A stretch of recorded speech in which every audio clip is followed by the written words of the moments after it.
CM city Karnal की बड़ी खबर, पार्षद बलविंदर सिंह आप देख सकते हैं कि जमानत आज मिल गई और करनाल जेल से जब बाहर आए तो किस तरह से समर्थकों ने फूलों से जोरदार स्वागत किया। इस समय आप देख सकते हैं कि कुछ ही देर पहले जमानत पर बाहर आए हैं बलविंदर सिंह और क्या कुछ कहना चाहेंगे। कई बड़े लोगों पर आरोप लगाते हुए नजर आ रहे हैं क्योंकि इनका कहना था, जिस तरह से परिवार ने बताया कि काफी लोगों को फंसाने में उनकी भूमिका रही। और आप देख सकते हैं माहौल, आप देख सकते हैं बलविंदर सिंह के घर पर हम मौजूद है, पार्षद बलविंदर सिंह के घर पर मौजूद है और किस तरह से आज जमानत मिली है हम आपको बताना चाहेंगे। बूढ़ाखेड़ा गांव, बूढ़ाखेड़ा कॉलोनी टूट रही थी, एक गरीब महिला का मकान टूट रहा था, हमने भी वह खबर आपको दिखाई थी, हमने भी आपको वह खबर दिखाई थी। और इस बार हम जो पार्षद हैं बलविंदर सिंह, उनसे जानना चाहेंगे सर क्या कहना चाहेंगे। जेल में 5 दिन काटे, एक मकान टूटा था, उसके लिए आपको जेल जाना पड़ा, इस पर क्या कहना चाहेंगे। ऐसे है जी, वो जो मकान है एक ही सप्ताह में लगभग 15-20 दिन में 2 बार उसमें कॉलोनी में जो है उन्होंने तोड़फोड़ करी थी। पिछली बार इन्होंने फ़ोन किया था, मैं वहाँ पे नहीं था, मेरा वहाँ पे और कोई मुद्दा नहीं था, कोई सरकारी काम है वो काम करें, लेकिन डीटीपी साहब मुझे तो पता शहर में कौन क्या कर रहा है, तो वही कॉलोनियाँ कटवाते हैं और बाद में दिखावे मात्र के लिए किसी गरीब का मकान तोड़ के वो कहते हैं जी हम कानूनी कार्रवाई कर रहे हैं जी। मेरे वहां जाते और कोई विवाद नहीं हुआ था, मैंने कहा था डीटीपी साहब ये सड़कें उखाड़ो, कहते हैं जी उखाड़ते हैं, उखाड़ रहे थे तो फार्मलिटी कर रहे थे, तो मैंने कहा फार्मलिटी क्यों कर रहे हो, आप उखाड़ो, कहते हैं जी हमारे पास सामान नहीं है। मैंने कहा डंपर मैं भेज देता हूँ, इन सड़कों को ना रहे, बांस ना बजे बांसुरी, ठीक है। तो जिन लोगों के इन्होंने मकान तोड़े थे उन्होंने रजिस्ट्री करवा रखी, इंतकाल करवा रखा, उन्होंने ट्यूबवेल का कनेक्शन ले रखा, उन्होंने घर में जो बिजली का कनेक्शन ले रखा और उसके बावजूद उनका सीवरेज तक उनका वहाँ पे डला हुआ है। उसके अलावा उन्होंने बैंक में लोन भी ले रखा है। एक गरीब का मकान आप 2 बार तोड़ दोगे, ऐसे ही इन्होंने बहुत ज़्यादा तोड़फोड़ करनी थी वहाँ पे। और मेरे भाइयों की आवाज़ आई थी, मेरा सिर्फ डीटीपी के साथ विवाद ये था कि आप सड़कें ना तोड़ के सड़कों में फार्मलिटी कर रहे हो और लोगों के मकान तोड़ रहे हो, जबकि मकानों की रजिस्ट्री हो रही है। उस टाइम आप कहाँ थे, जब आपने बिजली के बिल लिए उस टाइम आप कहाँ थे, जब कॉलोनी 2012 से कटी है उस टाइम ऑफिसर कहाँ थे। ये कोई कटोरी तो है नहीं उठा के अंदर रख लेंगे, किसी को पता नहीं चलेगा। ऐसा पहली बार तो नहीं हुआ जब आप कॉलोनी टूटने पर मौके पर गए हो, लेकिन इस बार रातों रात गिरफ्तारी हो जाती है, पर्चे दर्ज हो जाते हैं, इतना बड़ा इनाम क्यों मिला। ऐसे अजी आजाद चुनाव लड़ा है। पहले जब मैंने मेयर का चुनाव लड़ा था सबको सोच रहे थे कि बैठ जाएगा, मैंने कहा नहीं जी मैं पीछे हटने वालों में से नहीं हूँ। और अब की बार भी हमारे को जब जैसे आजाद हम थे, और मैं कभी ना किसी सरकार का सपोर्टर रहा हूँ ना किसी सरकार का विरोधी रहा हूँ। मैंने होना चाहता था किसी सरकार में शामिल हो जाता, लेकिन मैं किसी सरकार में शामिल नहीं हुआ। तो मैं तो अपना कार्य कर रहा हूँ और जिन गरीब लोगों ने मेरे को बनाया है, क्या वो आवाज़ लगाएंगे, मैं नहीं जाऊंगा। पहले एक बार मेरे मन में आया था, जैसे उनका फोन आया, मैंने कहा जाते ही मुकदमा दर्ज करेंगे, क्योंकि मैं 2 साल से साइलेंट वर्क कर रहा हूं, मुझे पता था ये मुकदमा दर्ज करेंगे, लेकिन फिर भी मैं वहां पे गया क्योंकि मेरे भाइयों ने बनाया। मेरे को उस टाइम याद है जब खट्टर साहब भी यहाँ पे चुनाव लड़ रहे थे तो सारे मंत्री मेरे वार्ड में आके बैठे थे और मेरे गरीब भाइयों ने मेरे पे भरोसा जताया था, सरकार पे भरोसा जताया। हमने देखा कि जब आपको गिरफ्तार करने पुलिस पहुंची थी तो आपकी दोनों बेटियों ने जो है बहुत ज्यादा सपोर्ट किया, रोकने की कोशिश की, काफी ज्यादा परेशान हो गया था परिवार की उनके पिता को आखिरकार ऐसा क्या मर्डर किया है जो रातों रात गिरफ्तारी हुई है। लेकिन आज परिवार खुश है, काफी लड्डू जो है आपको खिलाकर मुंह मीठा किया गया, फूल आपके ऊपर जो है लगाए गए, तो उस पर क्या कहना चाहेंगे, कहीं ना कहीं जीत हुई है ये। मैं जीत हार की बात नहीं करता, अभी तो जो जंग शुरुआत हुई है और मैं इसको जंग ही मानता हूँ वार्ड के लिए जो लड़ाई लड़नी है। तो जंग में दुश्मन कौन होंगे सामने, क्या लगता है। ऐसे है जी, जो भी विरोधी होगा, चाहे वो ऑफिसर हो चाहे कोई भी हो, जो भी दुष्ट आत्मा होगी उसका मैं खिलाफ हूँ। जैसे ही वहाँ पे इन्होंने मुकदमा दर्ज हुआ तो SHO साहब का फोन आया, बलविंदर जी आप आइए एक बार। मैंने कहा SHO साहब मुझे पता है, तो मेरे को ये बताओ मैंने अब आना है कि सुबह आना है? एसएचओ साहब कहने लगे कोई बात नहीं, आप आ जाओ, अब आना है, सुबह आना है। मैंने कहा देखो जी, आपने मेरे पे मुकदमा दर्ज किया होगा, मुझे अंदाजा है, लेकिन अगर आप कहते हो तो मैं सुबह 10 बजे आ जाता हूँ। तो आपने चुनावों में मुख्यमंत्री मनोहर लाल खट्टर जी का काफी साथ दिया, तो अब आपकी गिरफ्तारी हुई है, आप जमानत पर आए हैं, तो आप उनसे भी बातचीत करेंगे कि आखिरकार मेरे साथ ऐसा क्यों हुआ? गिरफ्तारी ही नहीं हुई है, गिरफ्तारी का तरीका क्या था वो आप समझ सकती हो। जब मैं रात को 7 बजे फोन कर रहा हूँ एसएचओ साहब के पास, सेक्टर 32 के पास, उनके साथ मेरी बात हो गई है। अगर मैंने भागना होता तो मैं क्यों भागता, और मैं जनता की लड़ाई लड़ने वाला मैं क्यों भागूंगा? इनका तरीका बिल्कुल गलत था। जब मैं आया, मैं पीछे अंदर बाथरूम में था, उसके बावजूद मुझे नहीं पता कि पुलिस आई है, मुझे क्या पता, एकदम धड़क धड़क धड़क आवाज लगाएंगे तो बंदा अपने आप को सेफ जगह पे तो बैठाएगा। परिवार ने बताया कि मारते पीटते ले गए, मारा पीटा भी है। आप ऐसे है, मैं कुछ नहीं किसी पे आरोप लगा सकता। आप मेरा सीसीटीवी कैमरा चेक करें, आपको तरीका पता लग जाएगा क्या तरीका था। मैं कोई क्रिमिनल था? सीटते हुए ले गए हैं। बिल्कुल, वो तरीका बिल्कुल गलत था। मैं एक बात और बताना चाहता हूँ, मैं आज तक मैं अंडा नहीं खाता, अंडे तक का भी मेरे में कोई ऐब नहीं, मैं दारू नहीं पीता, मैं कभी 2 नंबर का काम नहीं करता। आप 7 साल से देख रहे हो, लेकिन मैंने ऐसा क्या गुनाह कर दिया था? अब ऐसे है, वो वहां पे मेरे नाबालिग बेटा है, उसको भी उठाना चाहते थे। इन्होंने वहां पे जाके आईटीआई के पास गाड़ी रोकी, उन्होंने बोला कि देखो ऊपर कैमरा तो नहीं है।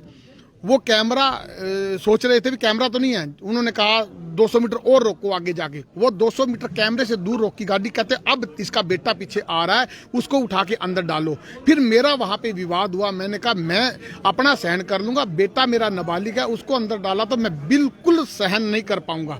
और वो तो सौभाग्य ये रहा कि वो उस कार में मेरी बेटी थी पीछे, ना कि मेरा बेटा था।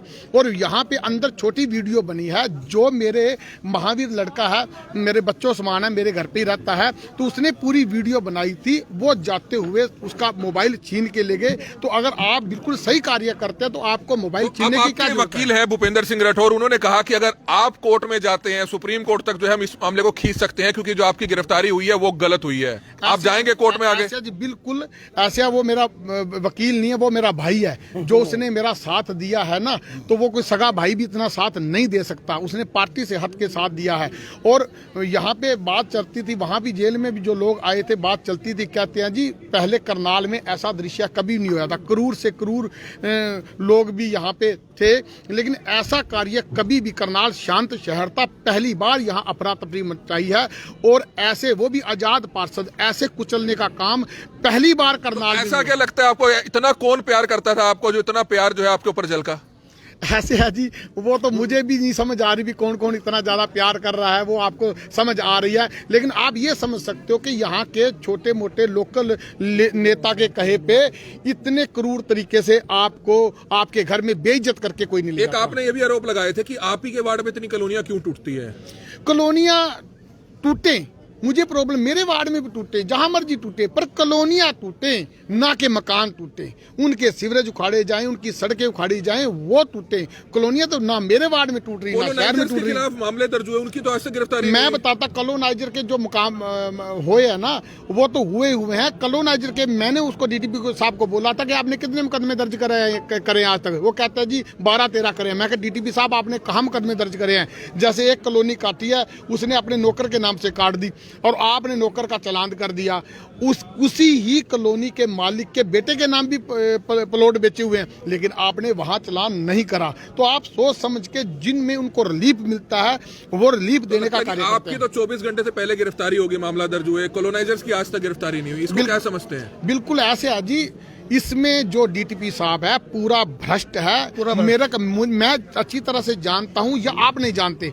ऐसे है, इन्होंने कॉलोनी काटी थी, जो गोगड़ीपुर के पास कॉलोनी काटी हुई थी, शेल्टर के अंदर इसने कॉलोनी कटाई। जो वो कॉलोनाइजर था उसने वीडियो पे बयान भी दिए, उसकी रिकॉर्डिंग भी है, लेकिन वो कुछ पत्रकारों के पास उसने दिखाई, लेकिन वो रिकॉर्डिंग उसको, वो जो रिकॉर्डिंग है उसको वो बता मेरे को नहीं दे पाया।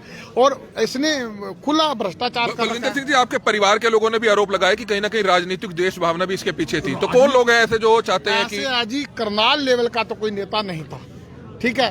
करनाल लेवल का नेता के कहने पे मुझे पता है कि नेताओं की कितनी चलती है करनाल में, आप भी समझते हो। चाहा तो होगा लोगों ने। ऐसे है जी, करनाल में मुझे नहीं लगता कि मेरा किसी से, बीजेपी लीडर से किसी का मेरा द्वेष है। वो तो खुद ही स्ट्रगल कर रहे हैं, उन्हीं की नहीं सुनाई होती। सारी सुनाई तो आप पता है कि प्रशासन की ही चलती है। और मुझे तो लगता है कहीं ना कहीं मैं को पास में नहीं था, चंडीगढ़ के आदेश के बगैर मुझे कैसे इस तरीके से उठा सकते। चंडीगढ़ के आदेश में समझा नहीं। चंडीगढ़ में कोई भी आदेश कर सकता, सारे मंत्री बैठे हैं वहाँ, सारे एमएलए बैठे हैं वहाँ, कोई भी कर सकता है। क्योंकि मैं जब पास में नहीं हूँ तो मैं कैसे बता सकता हूँ, ये बात है। बाकी सरकार का तो था ही, उसमें क्या, जब इस तरीके से कोई उठाता है क्या उसके वार्ड में, उसके पार्षद को बेइज्जत करता है क्या? इनको सोचना चाहिए था। एमपी के चुनाव में इनका साथ दिया, एमएलए के चुनाव में इनका साथ दिया, अगले चुनाव में मैं आजाद हो गया, उसके बाद मैंने किसी का विरोध नहीं करा। क्या साबित करना चाहता है? मेरे से इनको कौन सा डर लग गया? कितना बड़ा नेता हूँ, कौन सा डर लग गया? बलविंदर जी, एक सवाल ये पूछना चाहेंगे आपसे कि जब आपकी गिरफ्तारी हुई थी, रात को 3 से 4 पार्षद आपके समर्थन में जरूर पहुंचे। यहाँ तक कि बीजेपी के पार्षद वीर विक्रम कुमार, भूपेंद्र नोत्रा, उन्होंने भी कहा कि एक पार्षद की गिरफ्तारी होना गलत है, क्योंकि जनप्रतिनिधि कल को वो भी अगर जाएंगे तो उनकी भी गिरफ्तारी होगी। लेकिन अगले दिन जो पार्षदों का समर्थन मिलना चाहिए था वो शायद नहीं मिला। ऐसे आज उस दिन पार्षद लगभग सभी पार्षद पहुंच गए थे, और ऐसा कोई भी पार्षद नहीं है कि वहां ना पहुंचा हो। उन्होंने डीसी साहब से भी बात करी थी। फिर कुछ लोग पार्षद मेरे को वहां मिलने भी गए थे, सारे सीनियर डिप्टी मेयर थे, मिलने गए थे, मेरे से बात पूछने गए थे। और बात है कि समर्थन की बात है, सब अपना अपना गुजारा कर रहे हैं। बात बताता हूँ, मैं पार्षदों के बीच में रहता हूँ मिड्डा साहब, ऐसे हालात होने वाले हैं। सर भी अपना टाइम पास कर रहे हैं, सभी पार्षदों को बहुत बेइज्जत किया जा रहा है। दबाव रहा होगा दिल से।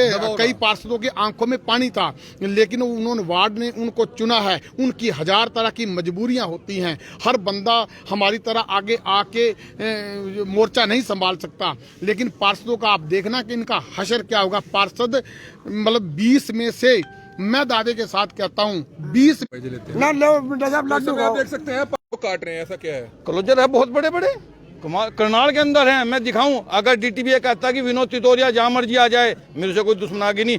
मगर हाँ, जो बलविंदर के साथ हुआ है, सरकार के जाने के दिन है, आने के दिन नहीं है। भारतीय जनता पार्टी को तो देखा ना कैमरे में क्या जी, क्या कहना चाहते हैं? ऐसे है, मैं 4-5 दिन पहले डीसी साहब को कॉल किया था, और उन्होंने बहुत पहले भी अच्छे से बात सुनते हैं सबकी, मेरी भी उन्होंने अच्छे से बात सुनी। मैंने कहा सर, मेरा एक आप नाराजगी है कि आज भी वही हो रहा है आपके होते हुए। मतलब जो कॉलोनाइजर है उनके खिलाफ मुकदमे दर्ज नहीं होते, उनकी कॉलोनियाँ नहीं टूटती। उन्होंने कहा मेरे को बताओ। मैंने कहा जी मैं नाम लेके भी बता सकता हूं आपको। आप, मेरी एक विनती है, कॉलोनाइजर की कार्रवाई करो, हमें कॉलोनाइजरों से कोई प्यार नहीं है। आप मकान ना तोड़ो। ये क्या करते हैं, आप आदेश करते हो, एक शिकायत करता है, दूसरा आदेश देता है, और ये क्या करते हैं, वो मकान तोड़ते हैं जाके किसी गरीब का, कि इसको दर्द होगा, पार्षद भड़केंगे, और इससे पार्षद भड़केंगे तो सर जो हमारे ऊपर दबाव है, दबाव कम होएगा। डीटीपी तो कॉलोनी तोड़ना नहीं चाहते। मेरे वार्ड में कॉलोनियाँ, दुनिया जहान की कॉलोनियाँ हैं। और रही बात, आज इन भ्रष्टाचारियों के कारण आज नगर निगम में सैलरी देने के भी पैसे नहीं बचे हैं। आप सोच सकते हो हमने जनता से कितना टैक्स लिया, आप समझ सकते हैं। हमने रिक्शे वाले से भी टैक्स ले लिया। नगर निगम ने किसी कॉलोनी का, किसी प्लॉट का कोई टैक्स नहीं छोड़ा है। आज हमारे जो ठेकेदार काम कर रहे हैं ना, मैं उनको फोन करता हूँ, जल्दी काम करता हूँ, वो कहते हैं एमसी साहब पेमेंट दबा दो। 1-1 साल की पेमेंट रुकी हुई है। सिर्फ अव्यवस्था है, नहीं तो चलती सरकार से कोई आजाद पार्षद नहीं चुनाव लड़ता है। अव्यवस्था के खिलाफ लड़ाई है। 5 साल सड़क बनाने पे लगाते हैं। क्यों? क्योंकि ठेकेदार को पेमेंट नहीं की जाती। ठेकेदार रोते रहते हैं। सड़क को जो 5 महीने में बनती है वो 4 साल में बनती है, 5 साल में बनती है। 5 साल के बाद लोग सोचते हैं चलो 5 साल कष्ट सह के हमारे को सड़क पे चलने का मौका मिल गया। वो 15 दिन चलती है, 15 दिन में फिर खराब हो जाती है। तो ऐसे हालात बने हुए हैं, किसी ठेकेदार को पेमेंट ही नहीं मिल रही। तो पेमेंट ना मिलने के कारण जो काम हमारा 10-15% माइनस में जाना चाहिए, वो वही टेंडर हमारे अप जा रहे हैं, और ठेकेदार सारे रो रहे हैं, पब्लिक सारी रो रही है। सिर्फ अव्यवस्था का खेल है। और जो पावर दे रखी है इन्होंने ऑफिसरों को, सीएम साहब ने पावर दे रखी है ना, अब तो खैर टाइम ही निकल चुका है। जब मैं लड़ता था, इनके साथ होता था, जब इनको समझाता था, तब इनको सबसे बड़ा दुश्मन मैं लगता था। लेकिन आज समय निकल चुका है, आज संभालने से भी नहीं। आगामी रणनीति क्या रहेगी, अब क्या सोचते हैं? रणनीति कुछ नहीं। मेरे वार्ड में किसी के साथ अत्याचार करेगा, मेरे को गरीबों ने बना रखा है, आजाद बना रखा है, मैंने तो उनके साथ खड़े होना ही होना, चाहे 10 मुकदमे बने। तो बिल्कुल आप देख सकते हैं इस समय दादा, उनके पिता हैं, क्या कहना चाहेंगे? अच्छी पब्लिक में जीना है, पब्लिक से मरना है, और हमने करना क्या है? जब एमसी बन गए तो डरना क्या है? वाजीवान आप देख सकते हैं तो कुछ परिवार के लोग हैं, उनसे भी जानना चाहेंगे। हमारी आप सभी से अपील रहेगी कि जितने भी लोग इस वीडियो को देख रहे हैं, इस वीडियो को जरूर शेयर कीजिएगा। आप देख सकते हैं कि तमाम उनके परिवार के लोग यहाँ पर पहुंचे हैं, उनके परिवार की, उनकी जो बेटियां हैं, उनकी वाइफ है, वो यहाँ पर है। उनसे जानना चाहेंगे क्या कुछ कहना चाहेंगे। आपके पति अब घर आ चुके हैं, यहीं से उनको गिरफ्तार करके ले जाया गया था, क्या कहना चाहेंगे? बहुत खुश हैं जी, हमारा कोर्ट ने साथ दिया, जुडिशरी ने, और जो हमारे वकील हैं उन्होंने हमारा बहुत अच्छे से उनका ध्यान देखा। जिन्होंने गलत किया उनके बारे में कुछ कहना चाहेंगे? उनको तो बाद में पता चलेगा क्या करते हैं। अभी तो जो हमारी अभी जो एप्लीकेशन दी हुई है उस पर कोई कार्रवाई नहीं हुई है। जो बलविंदर सिंह ने एप्लीकेशन पहले दी थी उस पर कोई कार्रवाई नहीं है। अब पहले वो करवाएंगे, फिर बाद में देखते हैं। तो क्या कहना चाहेंगे? आपने काफी ज्यादा, जब आपके पिता को गिरफ्तार करके ले जाया जा रहा था, आपने काफी रोकने की कोशिश की, लेकिन फिर भी पुलिस गिरफ्तार करके ले गई। आज कई दिन बाद जमानत मिली है, तो इस पर क्या कहेंगे? हम बहुत खुश हैं और हम थैंक यू करते हैं जज का, जिन्होंने भी प्रेशर में आके नहीं एक सही डिसीजन दिया है। हम बहुत खुश हैं सबका, राठौड़ अंकल का, सभी अंकल और हमारी जनता का थैंक यू करते हैं जिन्होंने हमारा साथ दिया। जिन्होंने गलत किया उनके बारे में क्या कहेंगे? जिन्होंने गलत किया उनके खिलाफ तो कार्रवाई हो ही जाएगी। अब पापा आ गए हैं तो वो देख लें। लगता है कि साजिश है ये कोई? नहीं, साजिश तो है ही है, तभी तो एक पार्षद को ऐसे रात को लेके गए। अगर साजिश ना होती तो सुबह तक का वेट किया जा सकता था। तो आप देख सकते हैं कि तमाम परिवार के लोग भी यहाँ पर मौके पर पहुंचे हुए हैं, लेकिन सबसे बड़ी बात है कि किस तरह से पार्षद बलविंदर सिंह की गिरफ्तारी होती है। लेकिन आप आज जो तस्वीरें देख सकते हैं, मैं सामने आपको पीछे की कुछ तस्वीरें दिखाना चाहूंगा। आप देख सकते हैं कि बड़ी संख्या में जो उनके परिवार के लोग हैं, उनके जो रिश्तेदार हैं, सभी लोग जैसे ही पार्षद बलविंदर सिंह करनाल जेल से जमानत पर आज बाहर आए, तो बड़ी संख्या में जो लोग हैं वो यहाँ पर पहुंचे हुए हैं। इस समय जो पूर्व पार्षद है विनोद तितोरिया, वो भी यहाँ पर है, उनसे भी जानना चाहेंगे। तितोरिया जी, क्या कहना चाहेंगे? एक पार्षद की गिरफ्तारी होती है, पार्षद ने कई गंभीर आरोप लगाए हैं, लगता है कि अब कार्रवाई आगे कुछ होएगी अगर अधिकारी ने गलत किया है तो? बिल्कुल कार्रवाई होगी। मेरी राठौड़ साहब से बात हुई है और मैं कल भी उनके समय, परसों मैं 4 दिन से उन्हीं के संपर्क में लगा हुआ हूँ। रहा जब तक अफसर पे केस दर्ज नहीं होता ना, हम चैन से नहीं बैठेंगे। उसने गलत तरीके से तो इसकी गिरफ्तारी करवाई है। ये सारा का सारा जुमला चंडीगढ़ से आया है, मुख्यमंत्री के आदेश पे काम हुआ है। ऐसे नहीं हुआ है, मुख्यमंत्री के मनोहरलाल खट्टर के आदेश पे काम हुआ है। रहा भारतीय जनता पार्टी के कोई भी नेता इस गली में आ गया ना, उसका भी पूरा विरोध करेंगे जोर पर। और हम भाई बलविंदर के साथ, मैं उन बेटियों को नमन करता हूँ। ऐसी बेटी होनहार, और भाई हमारा भाई बलविंदर ना जनता की आवाज उठाने वाला आदमी है। और जो पार्षद दुबके हुए हैं वो भी अब खुल के आ जाएंगे, क्योंकि मेरी उनसे काफी बात हुई है। एक शहर के अंदर चुने नुमाइंदे को ऐसा गलत करना क्या हुआ है? देखो ना, तो शहर के अंदर गलत हुआ है। और इस समय जो पार्षद के भाई हैं वो हमारे साथ मौजूद हैं, भांजे हैं, क्या कहना चाहेंगे? लगातार आपने भी काफी आवाज उठाई, गिरफ्तारी हुई, जमानत खारिज हुई और अब जमानत मिलने के बाद वह घर आए हैं। आगामी प्लान क्या रहेगा? क्योंकि जो गिरफ्तारी हुई है, परिवार के लोगों का कहना है कि एक साजिश थी, क्या कहेंगे? देखो जी, पहले तो बहुत ही खुशी का दिन है कि हमें ब्यूरोक्रेसी से इंसाफ तो नहीं मिला, क्योंकि वो तो पॉलिटिक्स के साथ मिली हुई है, ठीक है। बट न्यायपालिका पे हमें बहुत ही दिल से भरोसा पहले भी था, आज भी है, पहले और आगे भी रहेगा, क्योंकि उन्होंने हमारे भरोसे का काफ़ी ज़्यादा ईमान रखा है। और सबसे बड़ी बात यह है कि मैं मीडिया का भी बहुत धन्यवादी हूं, क्योंकि मीडिया ने हमारे बहुत आवाज़ ऊपर उठाई और सच का सामना करवाया, और सच के सिर पे ही हम जीत पाए। और सबसे बड़ी बात यह भी है कि हम आगे का प्लान की अगर बात करें तो देखो ऐसा है, अब जैसे 2 पर्चे हमने उनके खिलाफ भी कह रखे हैं, तो उसके ऊपर भी हम वर्क करेंगे।